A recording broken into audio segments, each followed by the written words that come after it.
अथ 57 सर्गः।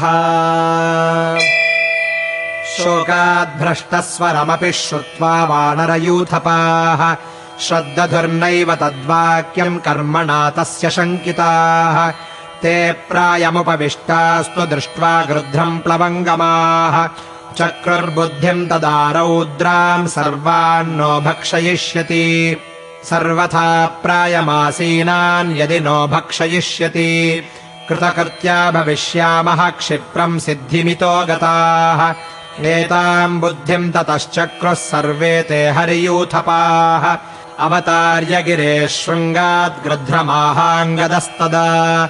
बभूवर्क्षरजो नाम वानरेन्द्रः प्रतापवान् अमार्यः पार्थिवः पक्षम् धार्मिकौ तस्य चात्मजौ। सुग्रीवश्चैव बाली च पुत्रौ घनबलाबुभौ। लोके विश्रुतकर्माभूद्राजा वाली पितामम। राजा कृत्स्नस्य जगत इक्ष्वाकूणाम् महारथः।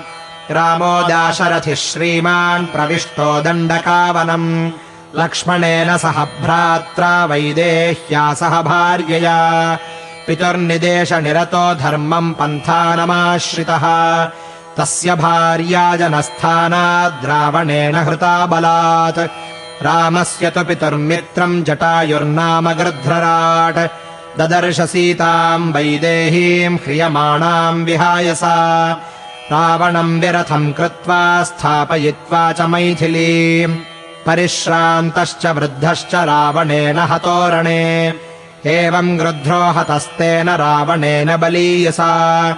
संस्कृतश्चापि रामेण जगामगतिमुत्तमा। ततो मम पितृव्येन सुग्रीवेण महात्मना चकार राघवः सख्यम् सोऽवधीत्पितरम् मम। मम पित्रा निरुद्धो हि सुग्रीवः सचिवैः सह। निहृत्य वालिनम् रामस्ततस्तमभिषेचयत्। स राज्ये स्थापितस्तेन सुग्रीवो वानरेश्वरः। राजा वानरमुख्यानाम् तेन प्रस्थापिता वयम्।